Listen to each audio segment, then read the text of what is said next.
Hi friends, welcome back to my channel స్పంజు health tips అండి. Part 3 అయిపోయిందండి. Part 4 మనము పార్ట్ 3 చూస్తే పార్ట్ 4 అర్థమవుతుంది మీకు. ఇప్పుడు ఫీవర్ వచ్చినప్పుడు ఏ ఫుడ్ తినాలి, ఏ ట్యాబ్లెట్ వేసుకోవాలో తెలుసుకున్నాం కదా. నెక్స్ట్ ఎలా ఉండాలి, ఎలా ఉండకూడదో తెలుసుకుందామండి.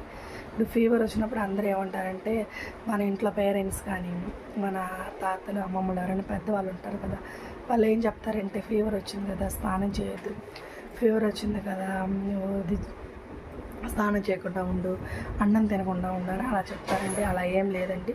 ఫీవర్ వచ్చినా కూడా మనం ఎవ్రీడే బాత్ అనేది తీసుకోవచ్చండి.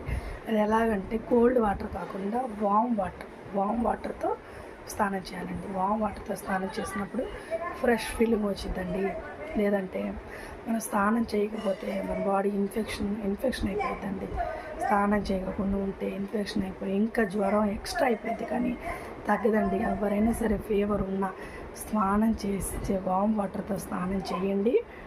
తర్వాత మీకు రైస్ ఏ తినాలి, బ్రెడ్ ఏ తినాలి, ఇడ్లీ తినాలి అలా ఏం లేదు.